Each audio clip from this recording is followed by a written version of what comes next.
Ladies and gentlemen, welcome back to the Go-To Food Podcast, and today we're joined by, well, possibly our favourite ever person to post on social media, professional chef, food waste disruptor, and just an all-round legend, the wonderful Martyn Odell, a.k.a. Lagom Chef. Thanks. Happy New Year, mate. It's the best intro I think I've ever had. Yeah, I'll do it again if you want. We'll clip that for you. Yeah, just play that as you enter rooms and stuff. Whenever I get sad. Yeah, Yeah. exactly. Welcome. I mean, Happy New Year, Happy Christmas. Did Thank you have a you. good one? Your sort of plans got a bit fucked up by a storm up north, right? Yeah. I mean, we headed up to Edinburgh with no real plans. We was going to do like the Princess Street party and all of that. But yeah, my parents had got a flat up there, so it was kind of get the whole family together. Yes. Had a party, mum and brother's birthday. But it was all right. You know, you always find plans. Everyone that I messaged were like, just go to a pub. Yeah. And get pissed. And I'm like, yeah. But I wanted to have something we could get into, because when we walked down Rose Street at like 11:30, it was just like Absolutely random. heaving. Yeah. Can we come in? No. Yeah. No. So we went to Nightmare. some weird kind of like be at one bar or something. Yeah. Oh, nice. Yeah. They did cocktails. Yeah. Really? Yeah. Oh, that's incredible.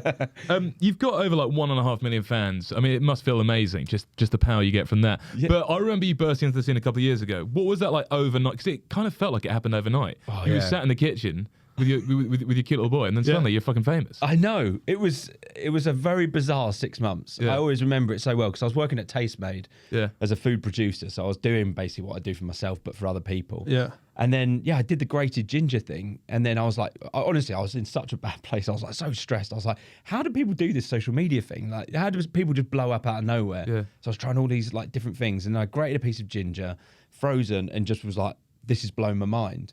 And then turned my phone on like TikTok 3 days later, and it had like 99 plus in the corner. And I was like, what does that mean? Yeah. Then clicked it and had all these things. And the video was at like 300K. And I was like, I've done it. I'm famous. This is it. And then me, classically being me, I just said, okay, well, let's just reply to everyone. So then everyone was going, oh, I bet you can't do it with garlic. I bet you can't do it with chilies. And I was like, right, here we go. Fucking get 'em. And the second video was just like, this is going to get out of hand, isn't it? Yeah. And then I just stuffed my freezer with stuff. And then every day, 3 videos a day, was just grating things. And my mind just went, like, as a chef, it was like the ultimate thing, because stuck in a rut cooking dishes. And then I was like, I'm grating a frozen potato. I was like, this is a solution to food waste. I don't know, like doing steak tartare with frozen steaks, frozen gherkins, frozen onions. And I was like, my brain was just in overload. So it went from 500 people to 1 million in 6 months. Christ. Yeah, it just went. That is the growth we're still craving, Ben. What's going wrong in our lives? I mean, fucking hell. great things. Yeah, we haven't frozen anything yet. Yeah. That's it. you But the amount of imagine? microplanes I went Yeah. through, I was like, oh my God, my knuckles. Everyone was like, God, you're really good at grating. I was like, yeah, he is. We do ask everyone with that amount of like ridiculous amount of followers. Yeah. You must get some weird messages. I mean, what are the weirdest ones you get? Come Oh on. man, recently there's I'll show you afterwards. Yeah. I've had this chain. I won't mention his name, No. but just a nice person. Yeah. that started off nice. It was like, love your stuff, man. I was like, thanks, mate. Then it slowly got a bit more fruity and was a bit kind of like, oh God, I love it when you take your top off, like, because I did this ice tub, got in it on Christmas Day. And then it just got worse and worse. And he was like, I bet you don't like bi guys hitting on you. And I was like, well, I didn't reply. And then I showed my wife, and then voice notes started coming. And I was just like, nice. Any yeah. photos? No photos yet. Oh. No, not yet. What, you wait. Yeah, Ben, You guys stop. got- No, what are you, Ben? It was very sweet of you not to mention any names. That was. Yeah. No, you get. I mean, that's the thing with social media. It has its like terrible size, but it has its like amazing size of people that message you. Yeah. Old chefs that are like, mate, I've lost my love for it, and Yeah. you brought it back. Yeah. You know, people saying, oh, I've gone through really dark times. You know, not to mention things, but you know what happens, and then they're just saying you pulled me out of it. Yeah. You're like sitting there going, fuck, Yeah. an idiot like me, grating Incredible. things, acting all camp in the kitchen, Yeah. can make someone happy and change someone's life. So it's like, Were you ever worried about moving away from your kitchen setup originally? Because obviously that's when we got to know you. yeah. And then you moved to this like big studio, looks incredible. Were you Yeah. ever worried about that like change? Well, Going from lo-fi to, you know what I mean? yeah, I think there was 2 parts of it. Like one part was like I needed it for my sanity. I'd worked from home for like 4 years before lockdown. Then lockdown happened, and then I was like, the chaos in my kitchen. I was literally cooking from like 9 in the morning till 4 in the afternoon. Pick my son up from nursery, come home. I'd leave the house for like half an hour to go get him, and he was just like, I need something else. Yeah. And then I was going to do it with someone else, the studio space, and then I was just like, I'm fed up of waiting. I'm a bit of a yes man, so I was just like, fuck it, I'll do it on my own. Yeah.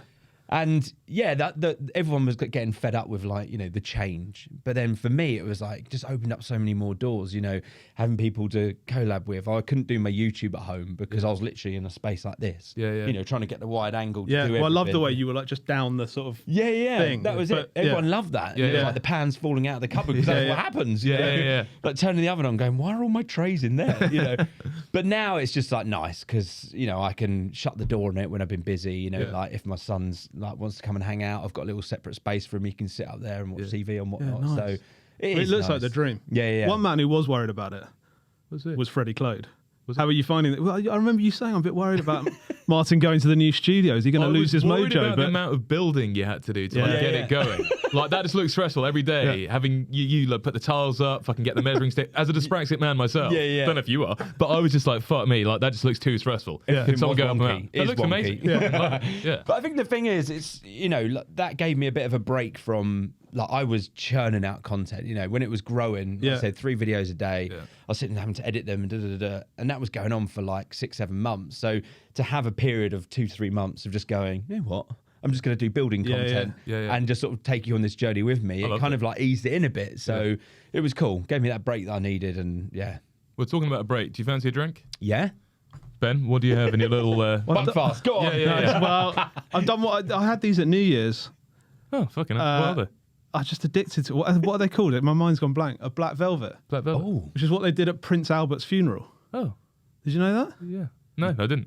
So Prince Albert, because he was a king and he was like a bit of a legend, a bit of a boozer, they wanted to serve something, but they thought champagne would be too like fun and bubbly. Yeah. So they wanted to make it black.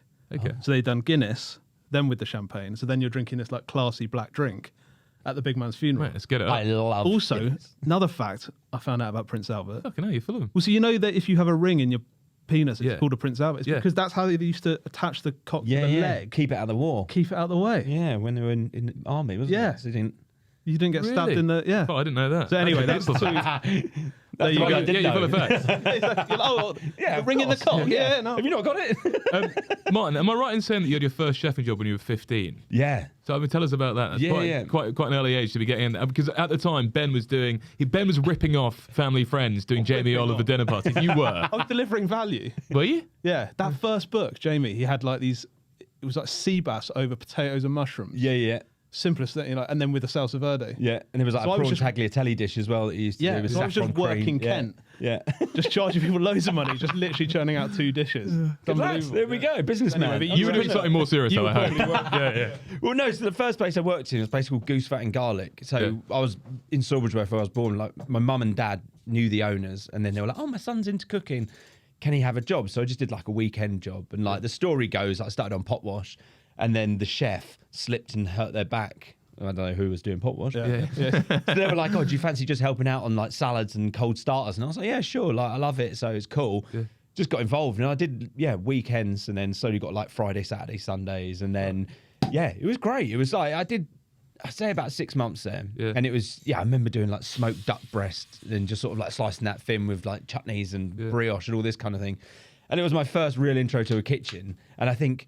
When you're young and you love that, like, I want to be hardcore. I want to do double shifts. I want to finish late and have a drink with everyone after. Well, you will work. always have a drink. Yeah. You got on it with the boys. Yeah. Yeah. But I always, one of their Christmas parties, there was a place called H2O's in Bishop Stortford. And I walked in with one of the girls who was working there. She must have been like 40. She was like, just hold my arm and walk in. We'll be all right. And I always remember this Christmas party because we were doing these test tube shots. You drank them, tipped your head upside down, shook your head. And I was 15, and I tell you what, I wasn't in a good place for about 4 days. But it was good fun. Was it hard adapting to the kitchen at that age, or was it like because you were so young and full of youthful energy that like you just loved it? Yeah. And you were just like, everything was new. Yeah. So everything, like talking about smoked duck breast, I'd probably never eaten anything smoked before in my life. And I was like, what is this flavour?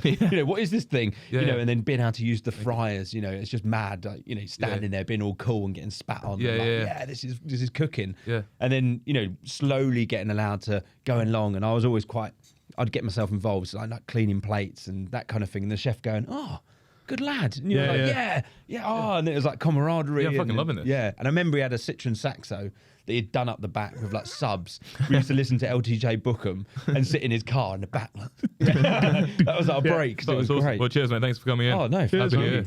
This Cheers, is guys. amazing. It looks like a terrible espresso martini. I know, but it's a very good black velvet. Oh, interesting. Oh, Too fizzy for you? Tastes like Marmite. Oh, that's what Prince Albert wanted. Yeah, it's fucking gorgeous in a weird way. good. Yeah? All right. Yeah. If you started at 15 as a chef, you must have grown up in like a foodie, circumference in some way. Or Yeah, not when at all. you said you were into food, what does that mean? Yeah, I actually spoke to my mum about this because they weren't very good at cooking. Right. My mum was like a 2-meal kind of person. My dad was like like bolognese mix, and then we just turn it into like 65 different things. It was like chili con carne, lasagna, spag bowl. And then He could probably sell a book nowadays. like that would be- exactly. That's how they all going, aren't exactly. they? So then they used to have sort of friends over for dinner parties and stuff, and I think one of them was quite a good cook, and I remember just doing big like sides of salmon. Yeah. But we used to have like barbecues, and I'd just go and help out, and then it kind of like evolved, and then watching Jamie Oliver, Ready Steady Cook, and then you start going, oh. Yeah. So I made a lot of bread. I remember endless amounts of bread, and duck confit is what we used to do because we had naga. And I remember just seeing it once and going like, oh, this is great. Stuff it in the bottom oven, leave it, come back next day, and you've got this like amazing thing. Like, this is amazing. Yeah. But yeah, there was no real like foodie in the family. I was the only one that. It's sad because we were talking about the death of TV just before we started recording. Yeah. But like everyone we speak to, Jamie Oliver's been like an avenue for them to become professional chefs. Yeah. So maybe now it's, what is it, social chef? I mean, it's like people like you now. Yeah, this 100%. This is the mad thing. We were saying earlier, it's like chefs now are like having to play the social card when they don't necessarily want to. And I always say this about like Kurt Cobain, he loved music but didn't want to be famous. It's like some chefs, they love cooking but don't want to be famous, but they're forced to do the social media thing. Yeah. And I feel, some of them I'm like, I feel a bit sorry for them, but then other ones like, run at it.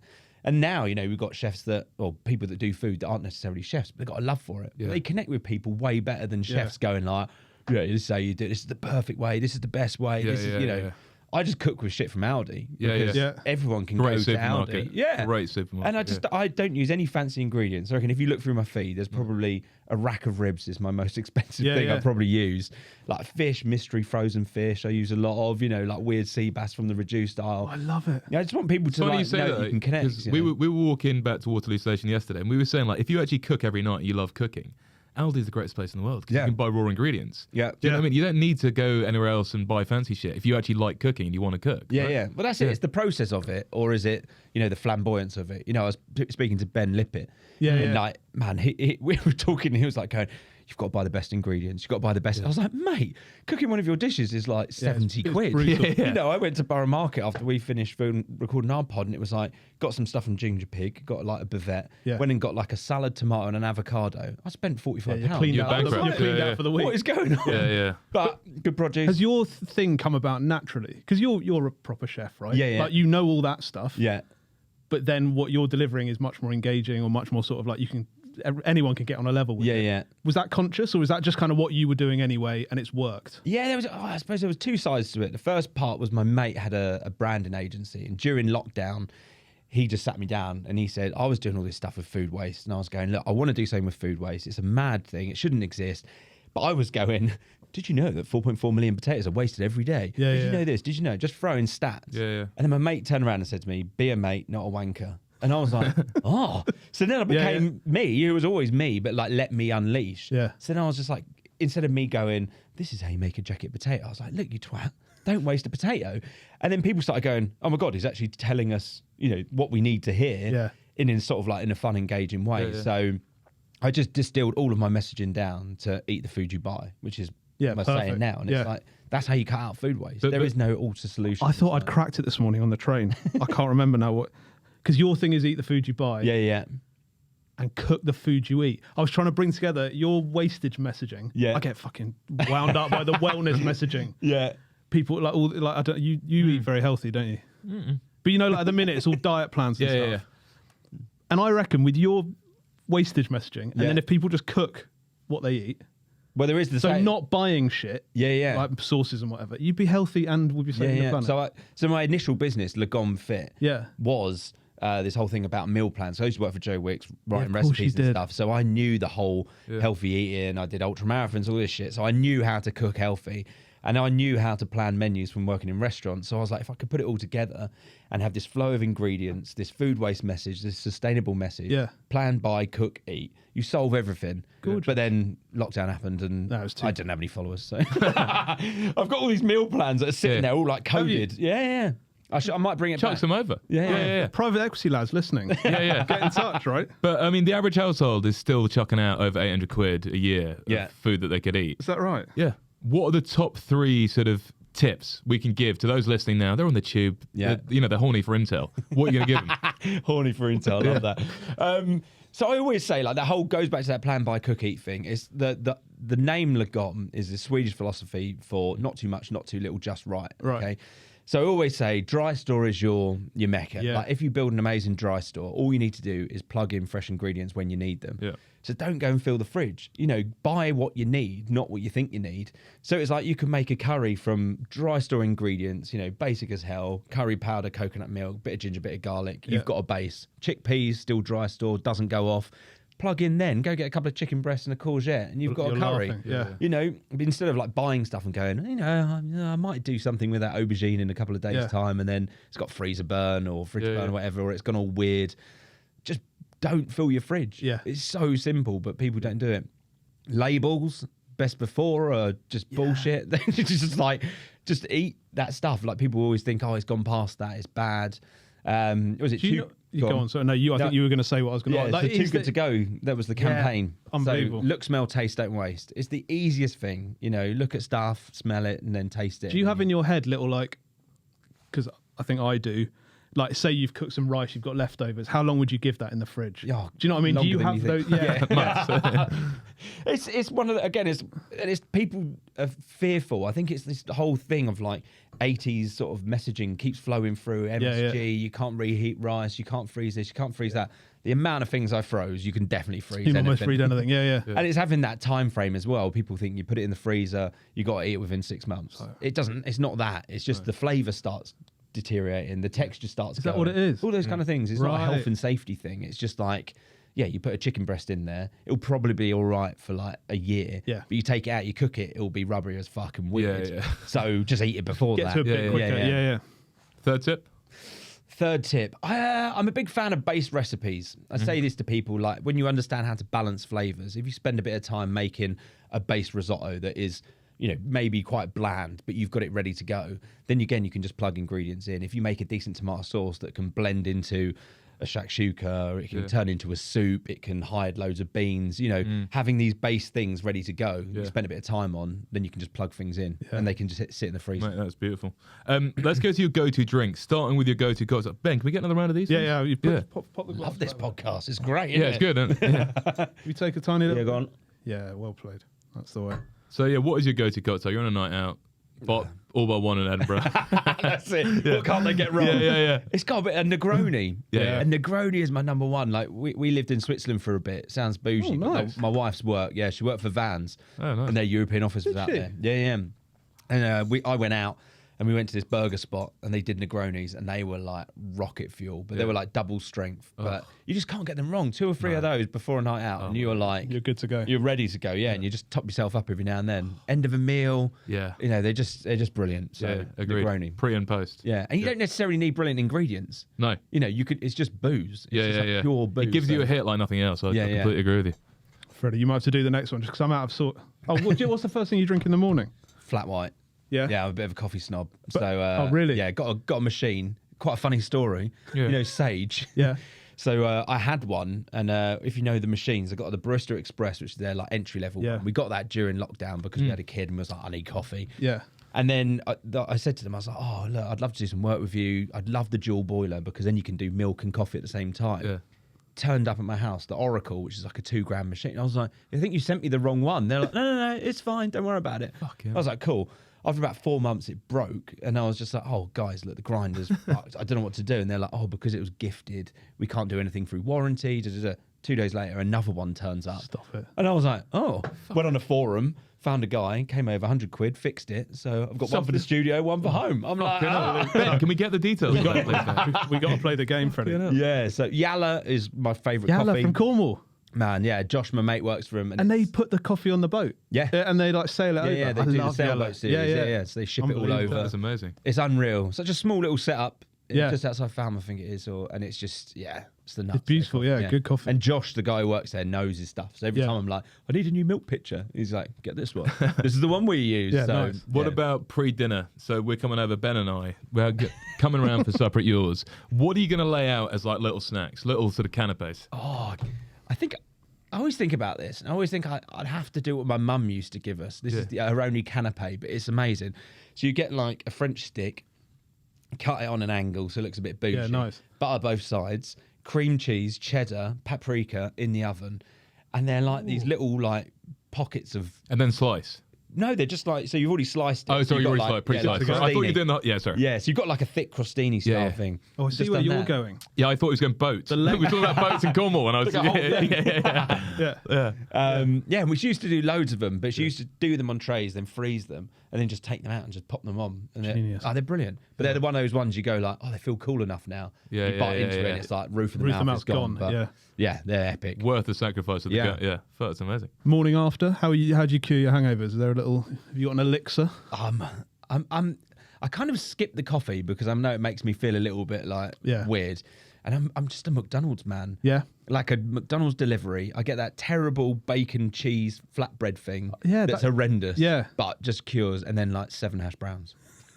Hash browns. When they are the go answer. one, you're like, Yeah, keep adding yeah. those. and now they do the hash brown cubes as well. Yeah. So you're like there on the sofa. Yeah, dangerous. What about booze? What, booze on a hangover? Yeah, if you're getting back on it. If I'm going straight back out, it'll be something punchy. So I'll either do an espresso martini. First thing. First thing, maybe. the yeah. bat, Yeah. yeah. No coffee, straight into yeah. that. Bang. But then also, it's such a travel thing. But like, what's the Bloody Mary? Yeah. Yeah, they're just easy drinkers. You Yeah. feel like you're getting some vitamins in you. And Yeah, then, yeah. Yeah, they're but healthy. A little bit of brandy Yeah. in there as well. Brandy, fuck Little me. pick me Oh, up. really? Yeah. They used to do one in Scotland where they did put red wine in it. It was called the Monkey Mary. I think it was called a Monkey Bar where they did it, but they put like a port in it as well, and it just.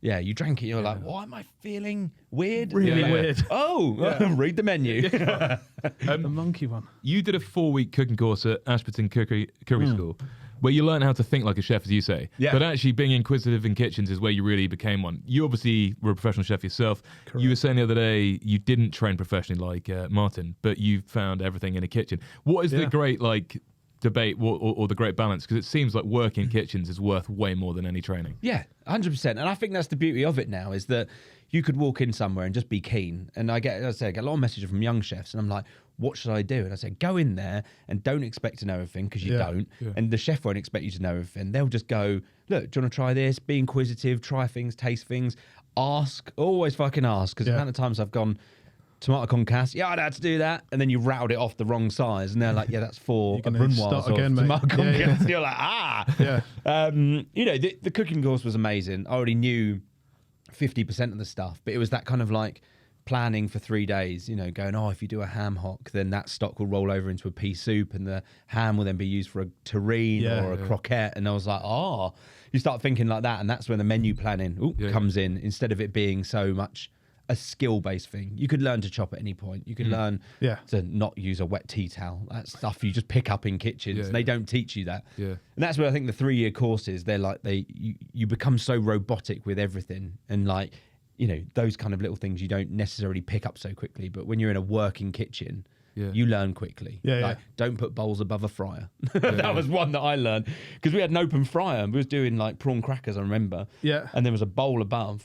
And I was just like, great. Knock the bowl, splash straight down. Bang. Oh, Yeah. No burns. And I was like, covered. Come out clean. Really? no. Yeah. But 2009, you started working at Andrew Edmunds. I mean, possibly the most romantic spot in the country. Yeah. But not romantic in the kitchen. I mean, it's fucking brutal in there. Yeah. I've read a really? lot from other accounts as well. Just take us through your memories of there. Come on. It was amazing, honestly. Like, if you go in there now, it doesn't look anything like it used to because the kitchen used to be downstairs. It was honestly, it was smaller than this place. It was so small. But the people I work with, and I think this is the main thing in kitchens, if you work with decent people, you'll have an amazing time. Yeah. If you've got a shit head chef or a shit chef that you work with, it makes life miserable. Yeah. And I had, 2 amazing chefs that I worked with. Bob, who worked at Morrow, he just taught me so much, and he was such a legend. And the prep kitchen was upstairs. So it was like getting to do that journey of like being on cold starters, you know, they just put chervil on everything, like on a plate, doing the garnish, you know, opening up dressed crab, and it was like great. And then you start to go and do the other part, and there was only 2 chefs that ran the shift, so they'll be doing the mains, and then you'll be doing the cold starters, you'll be doing the garnish, and that was it. You know, put it on top of, there was a bin. I always remember this. A bin was the pass. You used to put it on this like weird metal floppy bin. Oh my God. They put it on there. It was like table 2, and I was like, right, cool, move it over to another bin, and then it went out. But that was the charm of Andrew Edmonds. Yeah. It was like no smoke and mirrors. You know, the food was just so like British but European in a weird way. It was just like dollop of risotto, Parmesan cheese. You know, that was it. It was almost like St. John's style in a way of its simplicity, but never had any bad experiences there. No. That's the weird. I got smashed so much on fantastic wine, I must say. I don't know my wine at all, but after a shift, you'd go upstairs and they'd be like, do you want to try this? And We've I'd got be like, something open, and then try it. That's a £500 bottle of wine. And I was like, Fucking hell. yeah. What about nights out though? You're in the heart of Soho. You must have had some messy ones. Come on. Yeah. there was a few. What was the routine post sort of service if you're going out on a big one? It depends, because I was living in Epping, so I was Right. having to get the central line. So, you know, it wasn't like restaurant hardcore. You'd finish at 1 a.m. You'd Right. be done by 10:30, 11. So there was still a bit of time. But we used to go to the John Snow a lot, which was just obviously around the corner. 13 cantons, which we always call 13 wontons. Used to go there all the time. Yeah. And then we would just roam the streets. Jerry's was where we used to go afterwards. I had a couple of weird ones in the French house, because our old head chef, she probably will never listen to this, but she used to leave early. I have to get back to Kent, leave at like 3 p.m. You find her in the French house. Mate, we'd walk round and it'd be 11 o'clock. She was like, oh, the bus got stuck. And we'd be like, ah. Yeah. But Oh, it that's was brilliant. Yeah. But the thing is, I was 19, and, you know, Soho is a place of plenty of homosexual people. Yeah. The like a most amazing sort of like introduction. It was no like dipping your toe in. It was like fucking Here we get in go. there. It's Yeah, like, yeah. You're like, wow. Yeah. Okay, brilliant. Yeah, well, Compton Street is a fantastic place. Yeah, if you're a young 19-year-old boy. Yeah. Fucking hell. Yeah, but it was good fun. Yeah. So yeah. Did you have any nightmare days in Andrew Edmonds you can remember? I mean, where everything went wrong? Oh God, I remember someone washed the mussels in where we had like lots of like Bolivian and Colombian kitchen porters, and we had ordered a load of mussels, and the chef was like, "Can you just wash these?" To any normal person, it would just be put them in some water, warm water, scrubbing them with soap, everything. So we were like, "Where are the mussels?" And they were in this sink with soap, just like, Oh my God. yeah, Wow. yeah. Shiny though. I mean, they must Very be beautiful shiny, by the yeah. end of that. Yeah. And I think, you know, when you start cooking and you've been in restaurants a lot, you get ordering, but like doing ordering when you don't have a fucking clue what you're doing, especially with meat. I was like ordering rabbits, and remember going like, oh, we need 40 rabbit legs, but I ordered 40 rabbits because I just overheard that. So I was like, cool, 40. Can we get 40 rabbits? Need them tomorrow. And they just turned up. Like, not skinned, not gutted, just, and everyone was like, what have you done? What have you They ordered? won't take them back. Sort of sitting there like, Yeah. Fucking hell. yeah. It's mad that, isn't it? When the sous chef or someone will be, mate, can you just do the ordering tonight after service? Yeah. No one's ever told you anything how to No. do it. Like, people think restaurants, I think, are very professional and like, beautifully organised, and like you got a child ringing suppliers. I know. Yeah. And Andrew Edmonds was like an open kitchen. It was very unopen. Like Yeah. when you go downstairs, there was a tiny sort of little corner where the coffee machine was, but I was sort of like front facing, so you couldn't really be, you know, stupid or an idiot or have a laugh. But then when you sort of like went around the corner, then you were like, just let it out for a little bit. Yeah, we had a mad one on Pocari Sweat, is that Japanese drink, like hydration. A blue can. I love the can. Yeah. So we used to drink bottles of that. And Zabrovka was like, we're just Wow. It's a good mix. Well, that's the mix. Pocari, Sweat, and Zabrovka. yeah. It's a good one. So rehydrate, dehydrate. Exactly. Mix it up. If it was a small kitchen though, was it like pretty brutal mise en place, like quite long days, long nights? Not long nights necessarily, but Yeah, so it was quite weird. You do 5 shifts, so you'd either do, you know, a weekend, because they only had 2 people doing the cold starters. So you would either do a double weekend and then 1 shift during the week, or you'd do all week and then you'd have the weekend off. So prep wise, it was quite fun. Like I said, you had the prep kitchen upstairs, which is like the main big bulky things that you're doing: stews, braising octopus, mash, all that kind of stuff. You were mainly doing like chopping or sorting veg and all that kind of thing. So it was pretty chill, to be fair. Yeah. It was just sort of like the lunchtime service when the head chef was in. She wasn't the before most... she was off to get pissed. Exactly. Yeah. Do you ever miss the buzz of the kitchen? Yeah. Yeah. I mean, do you think we'll ever see you back? A little Lagom restaurant somewhere? What? Well, there is a Lagom restaurant, isn't there? Eat Lagom. Yeah. Eat Lagom. Yeah. Down in is that Elliot Cunningham? Hackney Church Brewery. Yeah. Yeah, I walked in there the other day actually with my son because we were going to go to the Panto, Dick Whittington. I was like, let's go here. Walked in 12 o'clock. My son walked in and was like, "It stinks in here." I was like, "Mate, it was amazing." But there was nothing for him. He just wasn't going to have like a smoked chicken. So we walked out smelling of the place. Not having the experience. He's an amazing cook though. Yeah, Elliot, it's insane. Yeah.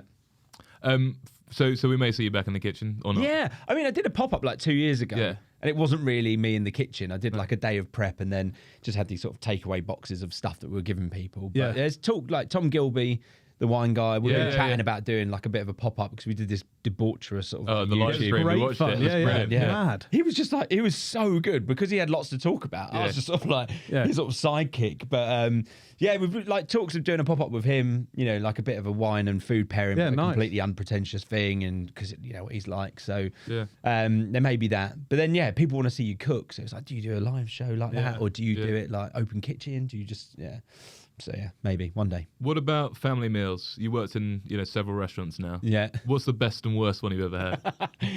I always remember the worst curry I had ever made. I don't know how it turned out so bad, but like when you start making something, you're like, oh, it just needs a bit of that, and you add it, and then nothing happens. I just had a bit more, and you're like, and all of a sudden, my wife, bless her, she's not much of a foodie, but she doesn't hold back. Yeah. She was like, "What is this?" Disgusting. I was like, "It's a curry," and she was like, "It's really bad." And I was like, "Yeah, at least you said it," because I was trying to get through it. This one curry I remember just making awful. But, and what about in the restaurants?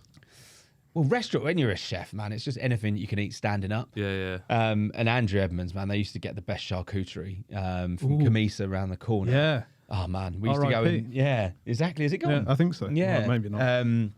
So we used to go in there and get all of our deli meats, so like mortadella and all of that stuff.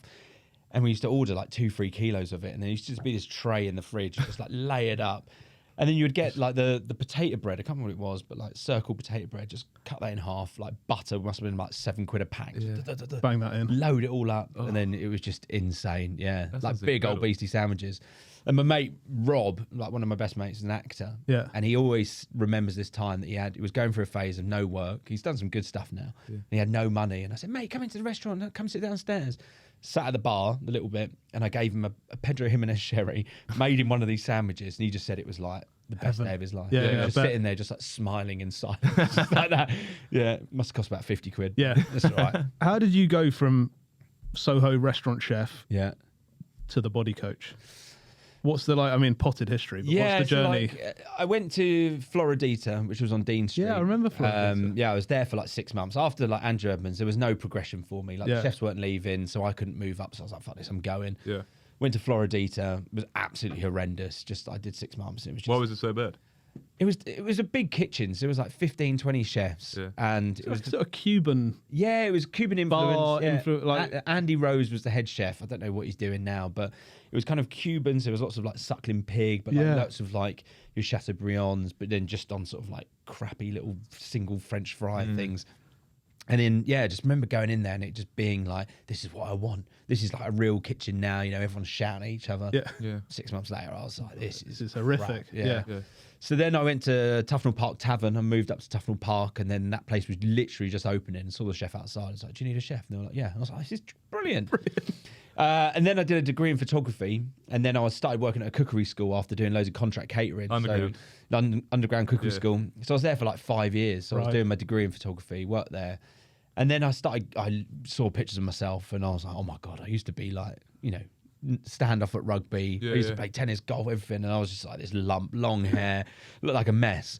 So I just started running, and then started getting ultra marathons, Ironmans. It just got out of hand. Bike around the whole country, didn't you? Yeah, cycle around England with my mate. And then, with that, you kind of like the food comes with it. And then you were like, oh, start reading all these books like Born to Run.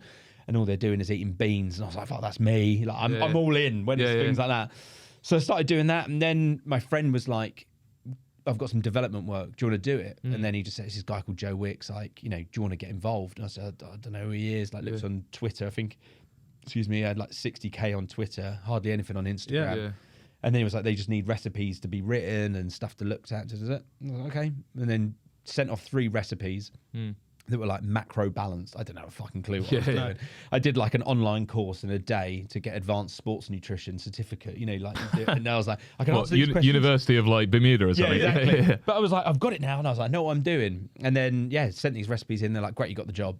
So then I was just writing recipes, balance them to macros, all that kind of thing. He wasn't involved at all, was he, or was he?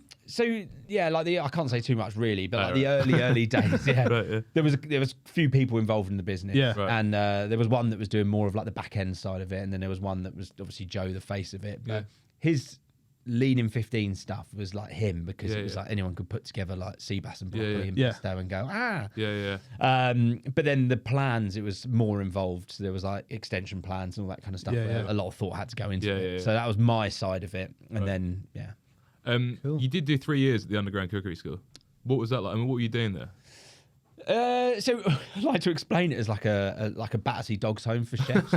There was just like so many chefs that had just been like, I'm done with restaurants. Like we had this Michelin star chef, Rowan. I can't remember where he worked, but he was like incredible. There was other chefs that had worked at like the Dorchester and all this kind of stuff. But they're broken. They're broken, and they just wanted something a bit different. And you like the circle of doing contract catering, where you go and do big events. You know, people chat and they're like, "Oh, I've got this, got that," and you get to know people. So we were all kind of like the head chef. You'd run a shift, but you would do anything from corporate banks, so like 60 Deutschland bank people who don't give a fuck. No. But you get them hammered, then they do give a fuck. Yeah. So we would do 3-course meals. So we'd teach them how to make pasta, take them through on the machines, and then we'd do a butchery section. So you'd either do like chicken, lamb rump, sometimes duck, and then sometimes sea bass. And then they would do a dessert, which was normally this flowers chocolate torte.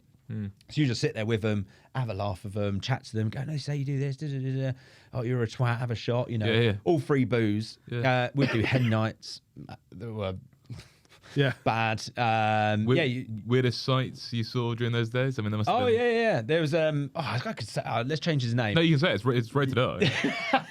There was one of our chefs, I won't say his name just in case he's got a career. He, we did this hen party, and I always remember this one moment where I threw a champagne cork, and my mate went to go and whack it with a towel. My best mate Neil.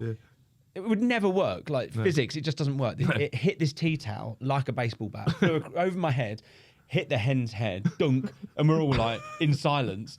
I was standing that way, so I got away with it. Everyone dropped to the floor, apart from my friend Neil, was obviously just standing there with a tea towel. Like, so we went and apologised, but my mate Gareth, I say his name now, he's not a friend. He took sort of control of the situation and may have made sweet love to 2 of the ladies down in the shower as an apology. But we can beep out sweet way to deal with it. We can beep out Gareth's name. So it was a lot of like nudie waiters, all that kind of stuff. It's like what happened at the Underground Cookery School stayed at the Underground Cookery School, and it was good fun. But because in terms of cooking, it sounds like through Andrew Edmunds and through that, like you managed to cook your way through everything. Which is quite an amazing sort of foundation for a chef, right? Well, that was the thing. I think, you know, being at Andrew Edmonds, I had the exposure to ingredients that, or ways of cooking that I never would have seen. You know, Bob, like I said, from Morrow, basically like is most of my Middle Eastern influence. Salmorejo, you know, Pedro Jimenez, all the vinegars that he used, you know, the different oils. When I was just sort of sitting there going like, I thought oil was oil. I thought vinegar was vinegar. The cookery school, you then got a blend because you had lots of people that we had to do canapes for every party. So you'd be like, who wants to do canapes? And then it was mainly using up stuff. But someone would bring something different to the table and you were like, wow, that's kind of cool. You know, beetroot powder, never seen that before. You know, jellies and all that kind of thing. And then, I mean, just the cookery school was mad. You know, we had people that come in. This was one of my first things that made me think food waste is an issue. Was we'd have people like Marks and Spencer would come in, use the space and go, this is our range of salads or our sandwiches. And they would open them up, have them on the table, and then they would be there for 4 or 5 hours. They would leave, and then they'd be like, oh, that's got to go in the bin. We can't put it on the shelves. We can't take it. And we were all like, what? No, we'll take it. And they're like, oh, if you want, you might get sick. It was like, it's sat there for 4 hours. No one's going to die.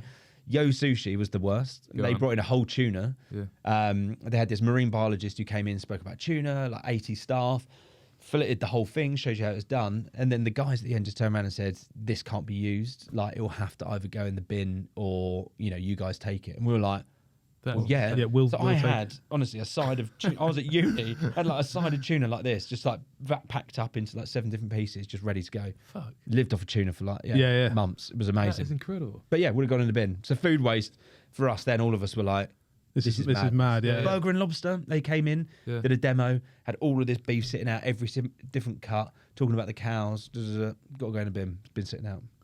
That's insane. I loved your video I watched a couple of weeks ago on the 5 common mistakes people make when they're cooking. Yeah. Could you quick fire? Because I know, like, we should I don't know say, if I remember them. yeah, or a couple of them. Like, we should say people should go and watch the video, but like a couple of them. Taste.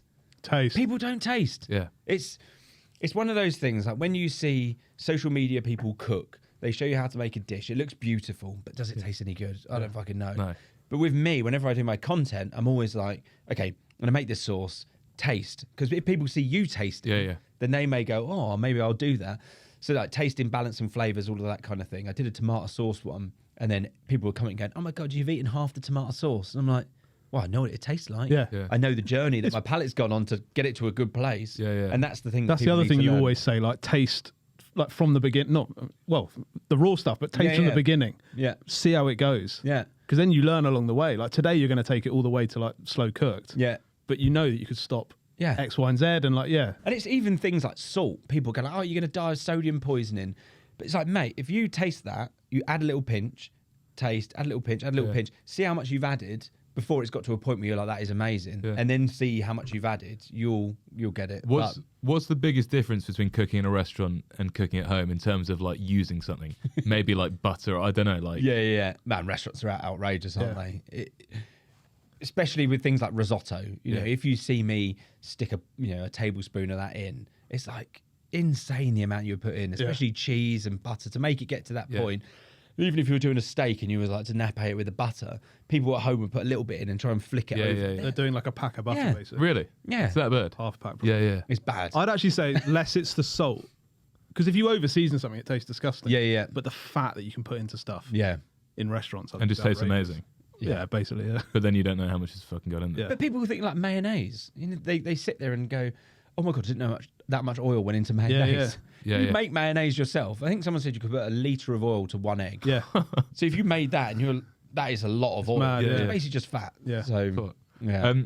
What's the best cooking tip? You hate the word hack. So I've made my peace with it. I'm going to go tip or hack. Like you can share with our listeners. You know, we've got a huge foodie crowd who want to know. Yeah. Well, last year was the year of hacks. The amount of briefs I had from companies is really. Can you do 10 hacks with, prosecco? What do we do? Don't put a spoon in it. Best hacks. I honestly think there's 2 really. Vinegar, which will probably come up later. Vinegar Your is vinegar. like, man, it's such like the subtle thing in cooking. If you have something that's too sweet, you know, like a chutney, and you put a little bit of vinegar in, all of a sudden, like the roundness of that ingredient becomes a little bit more lifted. It doesn't turn it into like I don't know, like something that's going to be uber vinegary, and you're like, this is outrageous. It just the subtle changes and stuff. So I think my hack is use vinegar to love, or acid, so lemon juice or anything like that. But vinegar's the cheaper alternative to like wasting a whole lemon on a little thing. Yeah, just get to enjoy vinegar. Can I say Phil Howard? It just made me think of Phil when he tasted your duck ragu, and he's like, "There's something you've done perfectly here," and it was the vinegar. It was the you vinegar. put a bit of vinegar in. Yeah. Inspired by the big man. Yeah, of course. No, Jamie, I think it's a game changer. Yeah. Because who's the person that wrote Salt, Fat, Acid, Heat? Samir Nosrat. Samir. Yeah, Samir, that'll do. But that book, when you read it, it's such a simple way of understanding food. And on the way here, I was like, trying to come up with a new series. Yeah. And I'm going to do this sort of like 1 ingredient series, and then just say, if you cook that ingredient on its own, it'll be dull as fuck. But if you start going, okay, let's season it a little bit, then taste it, and then add a little bit of acid, and then taste it, a bit of fat, what are the changes? Yeah. And that's the thing where you become a good chef and a cook at home, the understanding of like your palate and how things work. What about your Student Bangers series? I mean, that's pretty good. Well, again, with the Student Bangers, I was like, you could turn anything cheap and shit. If you can balance flavours, it'll become amazing. Yeah. I was looking back over it, and the way I did the steak sandwich was such a simple win. It was, you cook a steak really rare, let it rest, and then in the pan, just put a bit of soy sauce, a bit of butter, and then a tiny splash of like vinegar or something. You've got this sort of mad umami thing. Yeah. Slice your steak, mix it through. Then you've got this sort of, umami from the beef. You're salty, you're fat, your acid, and it's just there. You don't need anything with it. Put it in a bun, and it's amazing. Whereas if you did a steak sandwich, good steak in there, it's like a bit bland. We're talking about sandwiches. I mean, Ben, have you made anything today for... I was inspired, Freddie. I saw the tea towel come out. Tea towel's out. Off the floor kitchen again. Also, I was actually telling Freddie about this earlier, and your face, You didn't look delighted. Oh. No, I am Well, delighted. just because I, like, No, he's a food so I had a waste couple king. of old ciabattas. Yeah. So I've done them in water into the oven, brought them back to life. I had some venison left over from Joe Wickes, who was sponsoring us. Unbelievable meat. Amazing. And then I had half a cabbage that had been in there for about a week, which I think people would throw out. But Yeah. trim the like little nasty bits off. Yeah. So I've just done a little Korean venison sandwich. Yes. It's unbelievable. And then, like you said, with the dry stores, I've got some gochujang, got some Korean flakes, Yeah. got some vinegar. Sort got out some your dry tasty stores, the other stuff. tip, Yeah, yeah. right? It's That's the other it. hack. It yeah. just unlocks everything. Yeah. And, that's what I said earlier about the whole Lagom thing. Yeah. And I got a bowl of shoestring fries just because. Great. That's what they used to serve the Chateaubriand in Florida. Oh, that's the one. There we go. Yeah. But yeah, it's that whole thing of having that dry store. Like you could probably live without a fridge, especially in London. Yeah. Because you could just have all of your dry store sitting there. Yeah. And you just pop to the shop and go, right, I'm going to have No, I agree. chicken. Like I said, chicken and courgette or whatever. Sweaty, Get an little, aubergine. sweaty little treat yes. for the lads. Yeah, no, I agree.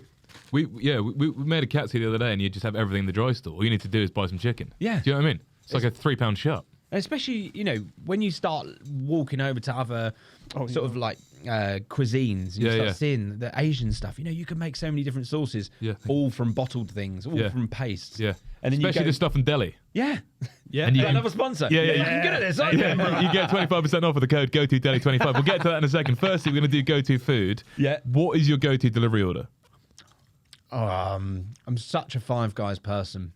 I love Five Guys. And it's just one of those ones. If I sit there, it's either... We don't have takeaways too many times, but sometimes it'll be a Chinese. Yeah. But then Five Guys is always... I see it. And if my wife's not there, I'll go Five Guys. Yeah. I might have to go a bit lighter. But yeah, I'd have... Yeah, what's the order? It's always the double bacon cheeseburger. You got to have that. The jalapenos. And then I'll just go tomatoes, lettuce, and then mayo. Yeah. Keep it simple. Me and my mate used to do Five Guys for starters and then Nando's next door for the main. Because it was where we were. We'd go book a table. And like, 25-minute wait. That's sweet. Oh, See you in a brilliant. bit. Cheeky Five Guys. Five That's a Guys great start 1-2 and then- combination. Ben's obsessed with 1-2s, and that's That's a a pretty beautiful good one too. Yeah. I've over horseradish this, Freddie. I want to just say that up front. I like But horseradish. it's delicious. Have you ever? You must have had a meal deal. We ask a lot of people now. I've never had a meal deal. What's your go-to meal deal? Where are we going? Where's the place? Wherever you want. Well, you're probably in a service station on a journey. Yeah, normally Marks and Spencer's. Yeah, Always got a clock of Marks and Spencer's. It's Marx's or yeah. Because my favourite sandwich from Marks and Sparks is the prawn sandwich. But they're like the bougie one or the Yeah. kind of entry level. Yeah, I they're like, quite bougie. like a bougie, yeah. Yeah. But the bougie one goes crayfish, doesn't it? I think Oh, it's got maybe. a silver packaging. Yeah. So maybe it is the cheaper one. But their bread, for some reason, is always soft, always amazing. But when you go to like a dodgy one, you get like I don't know if Ginsters do sandwiches, but you can see the bread starting to bend back on itself. It's because on the bread. Yeah. And then if it's Marks and Sparks, I always do the cloudy lemonade. Yeah. Because it used to be a lot more sour than I remember it is Yeah, now. they've cut down on it. Yeah, I reckon so. And then, I'd probably have to go those little chorizo and manchego rolls. It probably doesn't make the meal deal, but I'll stick it in there and Yeah. pay the Yeah, extra. yeah. Yeah, Right, so I right, like so- a little sort of like It's like couple of YouTube things. money. You're like, Yeah. you know what? I have the manchego. Like I have the YouTube's doing chorizo. nothing at the minute. Oh, really? What about your go-to spice or ingredient? Sorry. That's all right. Let's make He my was mouth about to go water. for he was about to go for a we've bite of already- the sandwich for those We've listening. pepped off vinegar. One thing I do love, which a lot of people end up frowning upon, is liquid smoke. 'Cause Yeah. I love smoky things. You're on And the it- smoky salt as well. Yeah, Like, I always. Cornish sea salt, smoky Yeah. salt. We is- got sent some of that. It's It is unbelievable. fucking good. when you get to crack the pot the first time. Yeah. It's like the tennis balls. Oh, But yeah. smoky. Yeah.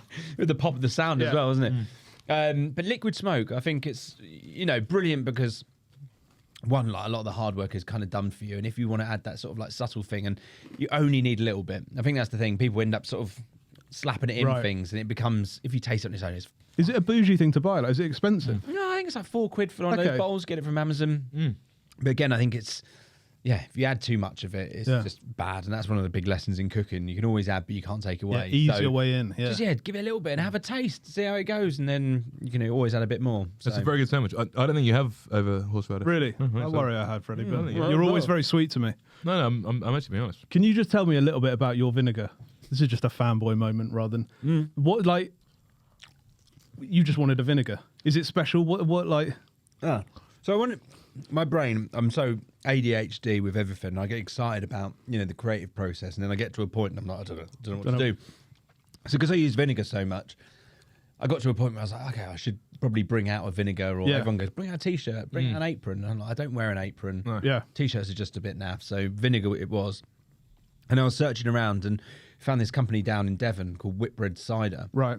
So they basically do their cider, and then the pulp that's left over, they put it into this thing called the Judge, which is this big aerator. So vinegar is basically just like fermented apples. Yeah. It is cider, but just funkier. And then they just fill it, and then they just let it go. So they white label it, and then you just send it to them. And the mad thing is, I suppose this is the beautiful thing, I could do a bit of a plug with deli, is people don't understand, small companies, why they have to charge so much. You know, for me, I think I make 25p on a bottle of vinegar sold, Really? which is like £4.50 on my site. By the time I'm done posting and packaging, that's it.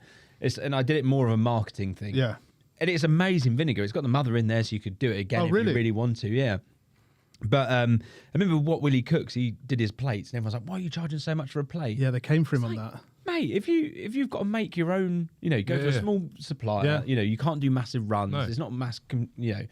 So yeah, the same thing kind of happened with my vinegar, but I'm so upfront with it. I'm just like, fuck, look, this is my costs. Yeah. I'm making 25p. I can reduce it by 25p if you want, and then it's just a marketing thing. But like, what's the point? Yeah, yeah. So that was the kind of story of that. And I've got I've got a pallet arriving on Friday because I ran out because I'm so people bad. buy it, and the people are. Yeah, well, I'm so bad at marketing because I do everything myself. I don't have a team. I've got my agent. But then I turn up and Christmas was a nightmare because people were buying stuff. And I'm like, I'm not in the studio for 3 days. Yeah, right. So I was going, oh my God, I've got to get this vinegar out. And then I was going over there in the evening packing things up. And again, Ben Lippett was, now his vinegar, or his honey's doing well. Yeah. He can have like a distribution hub. But before he was there in a warehouse, like Putting it in boxes. But mine's just for a laugh. It's not just stings, it is very good. It is good, yeah. And Wilderby hot honey is. So, what about your go-to random fridge snack combo? It's about, I don't know, 11 o'clock at night. You may have had a couple of drinks. You come home. You open the fridge. I wanted to eat this. Yeah, sorry. I'm sorry. It's awful being a guest in this podcast. We get to eat. And you just have to fucking sit there and answer questions. I'm sorry. But you open the fridge and then you're putting random things together in the fridge. Yeah. I'm normally such a basic person that it's normally like a cheese string because it's my son's packed lunch. Yeah, nice. Normally cheese string and baby bells in there. If you haven't had a cheese string in ages, They're good. it's so good. It's just sort of like you can either take your time, you kind of like give it like a couple of pulls and then start giving it a real character, or you just like gnaw it like a carrot.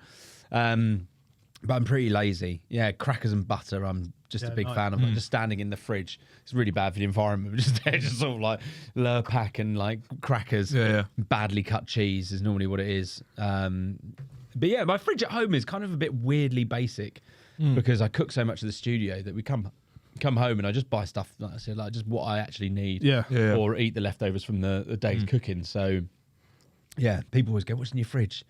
Just What they're called Lindal protein yogurts is one that really good. Cheese, and then loads of grapes. Man, my son, the amount of I need a fruit sponsor because the amount of fruit he eats is. We can get obscene. Yeah, can you? Yeah. 50-50. Pink lady apples. Yeah, exactly. Oh my God. Yeah. He's almost got a bit of an apple snob now. You know, you give him like a Brabant and he's like, this one tastes a bit cloudy. Like, mate, do you know how much pink ladies are compared? Have you got a guilty pleasure? No, you eat the sandwich actually. Yeah. I'll chat to Freddie for a bit. I'll have one bite. Do I have a guilty pleasure? Have you got a No, guilty? no. Have you got a guilty Smart. pleasure? Don't know. Let's ask Martyn. He's the Martyn. biggest. Guilty pleasure? What, in food or just in general? You go either way. Guilty pleasure. Gosh, there is quite a few. I suppose. I think this is one for the boys who have been married. I suppose it's like a Domino's. Yeah. You know when you can. My wife goes out sometimes and I'll be there on my own. Is that the amount of things that I could cook or do or enjoy? And it's just a Domino's. Yeah. Domino's and PlayStation. And I don't even play PlayStation. I turn the PlayStation on and I sit there and I just stare at it going, this seems cool. This is good. Browse the app store and go, You just really buy that game. You're just riding the tram system in GTA 5, not actually doing anything. Yeah. No matter, you go and play a game and then you put it on and then it's 17 days to download. Yeah. Oh, cool. Yeah. Well, that's What's the Domino's order? I'm a Hawaiian guy. Really? Yeah. But the funniest story I ever had, well, it's not that funny, I suppose, but we can say it was I ordered, wife went out and I ordered the Domino's, and you have to time it right when you got a kid. So my son was like just falling asleep, and I was like laying on the bed, laying next to him, and I was like, right, if I order it now, then sort of like half an hour's time, he's going to be out cold. I can stay with him for another 20 minutes. Ordered Hawaiian. I was like, you know what, I'm going all in. I want extra cheese. Put extra cheese on. And I was like, actually, no, I don't want extra cheese because it might be too much. delivery arrived. I was like, fuck, this is perfect. Sat down, opened up the box, and I was like, where's the cheese? And I'd removed both cheese. Removed all cheese. Removed all cheese. So I had pizza, ham, pineapple on a tomato base. No cheese. How was it? Absolutely revolting. Yeah, not the one. No, I was just like, Yeah. where's the fun in this? There was no joy. Yeah, it was absolutely disgusting. I'm delighted you're a Hawaiian man. Yeah. Yeah. I love it. Me too. I bang on about it on the pod, but Liam at Patio Pizza, near where I live, he's like a proper pizza guy. Yeah. Hundreds of thousands of followers on Instagram. He's like legit. He just put Hawaiian on the menu, and it's made me love him so much more. You go Because for I just think like, well, it's a delicious combination of things. Exactly. And it's the flavour thing. If you took a step back and just looked at every other pizza, there's obviously some kind of salt, sweetie, play on everything. And it's just brilliant. Yeah, it's if genius. it's massive chunks of pineapple, it can be a bit No, they offensive. gotta- But if they're like, What about your go-to weeknight restaurant, location-wise? pizzas. My mate Dan lives in our block and he's got Sodo. Yeah. Oh And yeah, I he's love in Sodo. Walthamstow. What, he owns Sodo? I think he's part owner of it. Oh, legend. Yeah, so they do the Wicker Man, and that pizza Yeah, is just it's so good with the honey and like the pancetta, and it's got a massive dollop of mascarpone on it. It's just good. Yeah, and I'm not much of a wine person, but when we go in and he's like comes over and it's like, you should try this, and it just looks like a weird natural wine, but like you drink it, like, that's all right. Yeah, proper. Yeah. Proper drinks. Yeah, But nice. What about if you're going out for like a slap up, celebratory? well, Where the are only you person going? I really ever go out with is my wife, Yeah. or my mate Bob. That when he comes over, and then we go out for a meal. But we went to Hawksmoor for our anniversary meal, and it's just great. Yeah, yeah. You just can't go wrong. And No. like, if you want to treat yourself, you can treat yourself. If you want to take a little step back, you can take a little step back. true. But we had quite a few starters. I can't remember. This was last year, and then you just say to them, "Oh, what's on there? Bit of fillet, yeah. Why not? Do it. Push the boat Let's out. do it. And where did I go? I'd have to Google it, but there's a place in China, not in Chinatown, but just at the bottom of Old Compton Street. Yeah, It's like a Szechuan restaurant. I went there with my friend Bob. He's mad into it. And I just didn't know what to order. And, we ordered all like the Morning Glory? Yeah. Like the veg. It was amazing. And then I ordered this Szechuan dish. And it was like a plate like this. And it was just all dried like chilies. mounded in chilies. Yeah. All And you're dried finding chili. little bits of chicken in Yeah. it or lamb in it or something. Yeah. And I was just sort of like, this is intense. But this is good. Places like that I love. What about hidden gem? Do you have a hidden gem? God, hidden gems. Well, this is the thing. I don't Tough in tend to, London. Yeah, I don't tend to go out that much No. because I've got You got a kid. and Yeah. like I say, my wife doesn't tend to go out that much. I don't know. Don't really know. Nice, Pass. nice. Skip. Yeah, I skip. have a mouthful of sandwich. Yeah, What's go your for it. hidden gem? That's a good question. What was your hidden gem? I've actually, so at the minute, I will seriously answer your question. There was this amnesty for people from Hong Kong could move to the UK. And I live in Kingston upon Thames. Shout out Louis. And loads of people from Hong Kong moved to Kingston upon Thames. And they've just opened, I think, the restaurant they had in Hong Kong. They've like transported it and opened it In Kingston? for people from Hong Kong in Kingston. So there's these unbelievable little like skewer places, hot pot places. Oh. So like, But you don't know the name. I don't know. Well, I think the one near me, which is a grill place, is called something like the Grill Skewer Restaurant. Right, okay. It's very directly named. Yeah. But anyway, You know what you're getting? Yeah, you yeah, do. yeah. You're getting a grilled skewer. Wow. They're unbelievable. We So should come to definitely go down Kingston and sample a few of those. They're like all over the Look place out for the now. grilled skewer. It's Yeah, like yeah. one of those weird, when you see the shop fronts, it's like the bad hairdressers now. Yeah. It was like Cool Cuts. Yeah, Yeah. yeah, exactly. Slowly running out of names. Yeah. What about Dream Long Weekend? You can leave your little boy at home. Or No, take the wee man with you. Yeah. I take the wee man with you. No, but I was don't just saying you went to that restaurant, he didn't like it. I don't know. Okay, you just take him with you. Yeah. Well, I think we bring the parents. Okay. I already. Yeah. Basically, we love snowboarding. Yeah. We lived in Switzerland for a bit, so Yeah. it was kind of every weekend we were called like weekend warriors. So like Friday night, my missus would get home, we'd jump in our crappy Subaru, Yeah. and we'd Straight up to the blitz it slopes. to the mountains. Yeah. We'd just stay there, wake up in the morning, then we'd have all weekend. So snowboarding with a kid is a bit tricky because if they can't snowboard, then you don't have the same experience. But we went to Morzine last year, and it was So we would go. If I didn't have to pay, do I have to pay? No. No. Oh, We're paying. paying. Oh, you're paying. Deli are Yeah. paying. Deli are paying. Great. I'd probably go to a really good resort, somewhere high, somewhere bougie, massive chalet. Yeah. Like something that can take like 20, 30 people. Yeah. Ski in, ski out style. And I'd just be there. Yeah, fondue, raclette. Ugh. Yeah, because it's different. If you go to an Austrian place, then you kind of get a lot of schnitzel. Yeah. Or they did these calzones, which were like cheese and ham calzones. They'll cut them open and fill it with a whole bag of sort of like dressed salad, and they're incredible. But then you go to France and you're not going to get that. You're going to get like pizzas and waffles, and chips and fondue and raclette and all that kind of stuff. So Switzerland, you get the rosti. yeah. Unbelievable. Cheese and ham and egg. And we went to this place called Kleinsteiger, which is sort of like halfway up to the top of Europe on this really expensive train.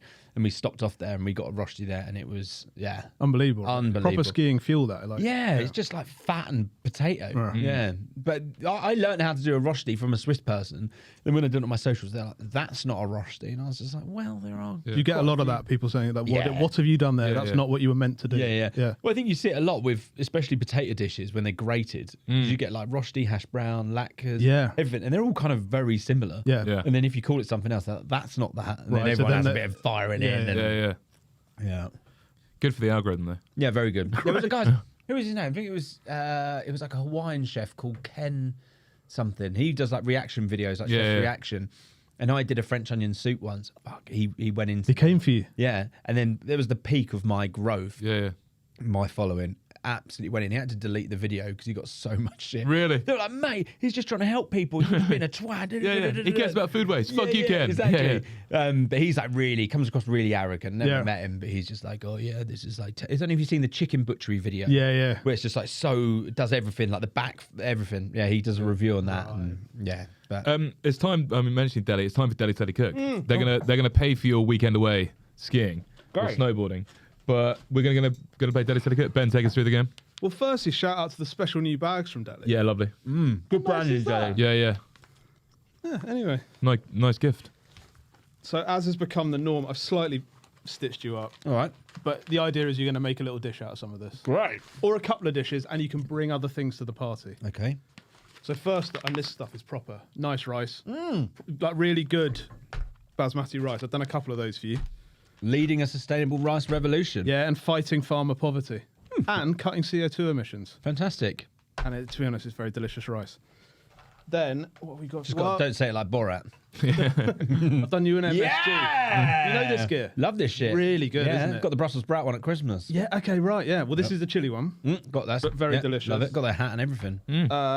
Then you've got some snacking pickles. Great. Which fundamentally are a pickle. You could just snack them when you cook. Yeah, exactly. One of the OGs, Vincenzo pizza, but he's done a little pepperoncino. Oh. So like a sort of fresh chili sauce. Yeah. Delicious. Fill in this. I mean, you'll notice there's quite a few chili bits. So I'm not very good with You chili. always give them so much chili. well, Deli are very good at chili-based products. Yeah, they are. Who does the chili crunch? The chili crunch oil? Oh, yeah, Mama U's. Yeah. That's... Or Do Eats. There's a couple of them. Okay. Yeah. These are cold flakes. Okay. Never heard of them. They do a really good hot sauce called cold sauce. Clever. It's going to be spicy, this dish. Yeah. And then I've done you a I'm worried sriracha at my caramel. So you can use like a handful of things from there. A couple of these and other bits and pieces. You can bring whatever you want to the party. Fundamentally, would you make a dish using some of that? Well, this would be an easy one to go together, wouldn't it? This is like the... so if you take the snacking pickles and these... The nice flakes. The pepper flakes. Yeah. Then you just need something that's like a little bit acidic. Yeah, I suppose like something sour. I suppose the pickles are going to do it. But then you would have like what they had on TikTok, don't you? That kind of candied, gummy snacking delicious. pickle. So, yeah, Okay, chuck so a that's couple of a those little in, shake it, have a little party with that. Oh, that's a good idea. What else could we go on here? Pizza and pepper, everything's spicy. You're not a chili man? I do like a bit of chili, but I'm not like heat. I No. can't No, deal me with heat. neither. No, Freddie's not a big heat guy. No, I'm not. Well, this is going to turn. This is the thing that'll upset a few people when you start saying I'm going to do like an egg fried rice or something. It's not egg fried rice. Yeah. 'Cause, But you should definitely do an egg fried rice. Yeah, there will definitely be some form of egg fried rice. Yeah. So yeah, do like a fridge raid. That'd be the easiest. Yeah, wouldn't yeah. it? Like Little you've got bits and frozen pieces. peas, little Yeah. bits and pieces, loads of garlic and ginger, and then slap a load of that through it. And then why don't you cook a fried egg in that? That is a very good idea. Bit of that in there, you know, like, Like a pesto bubble it in fried it. egg. Yeah. Yeah. Bit of that, load of oil, fried egg, and then this honest umami. If you do that, what I've done with this before is almost make. I'm a big fan of like toppers, so like dukas and like crumbs and all that kind of stuff. So like crispy onions with that, and then a bit of like seaweed, or something, Yeah. like nori sheet, Bit of nori. and then done that like a furikake on top. Oh, Absolutely unbelievable. it's all about toppers. Yeah. If you got them in your cupboard, you can make anything amazing. Man, Yeah. furikake. I remember the first time I had it, and I was like, "What is this?" Yeah. I remember messaging a mate. I was like, "Where have you been?" Yeah. Well, if you want to get hold of any of those treats Martyn's going to take home from us today and enjoy, then and thousands of others, I should say, Ben, then go on the Deli website and use the code GoToDeli25 for 25% off everything. That's quite incredible. They've got booze, they've got food, outrageous. they've got everything. Yeah. So get on there and treat yourself this January. Martyn, you've been absolutely incredible. Thank you so much for coming in. We're going to finish off, as we always do, with our final question, which is, what is your go-to 3-course meal? French onion soup. I absolutely love French onion soup. Nice. Good nostalgic memories of first time ever having it in Canada. Like a big pot, loads of cheese, pulling it out, burning your face, you know, taking hours to eat. Main course, I always go to this. I'm a bit of like a smorgasbord person whenever I cook. So it's kind of like lots of little bits and pieces, like we were saying about the toppers, like stuff like dukas, and then Middle Eastern sauces like muhammaras and roasted carrots and like falafels, and you can have like a couple of meaty things or a big bit of salmon, just so you can all pick. So good. And then dessert, I'm not a dessert person, no. So I'd probably just go straight to cocktails. Nice. Yeah, nice. Negroni. Negroni. Yeah, finish off with a couple of Negronis. Yeah. A bottle of. And then you're That's it. away. Stumbling out into the cold. Well, Martyn, you've been incredible. You can check out Martyn's podcast. We'll put the link in the bio. You can check out Martyn's incredible work. We'll put his website in there, but we're going to put a lot in the bio. Yeah, there's a lot going on. The YouTube's unbelievable. And the YouTube as well. But Martyn, thank you so much for coming in, mate. You've been absolutely amazing. Thank a you. great start to the new year. Thank you so much. That's sadly all we've got time for. Make sure you're subscribed on the various podcast and YouTube platforms. We'll see you all again next week. We're going to finish off by saying, well, obviously don't forget to fucking buy deli items. Amen. But we're going to finish off by saying, what song do you want us to play out with? What's that one? sure. Steppenwolf. You like to do. I'll find it for you. Send it to us. And we'll play you out that. We'll Martyn, just thank you. Shazam that. Yeah. That'll be fine. close No, enough. those are your go-tos. Thank you so much for coming in. You were No great. worries. Thank you. man. It's unbelievable. Thank you.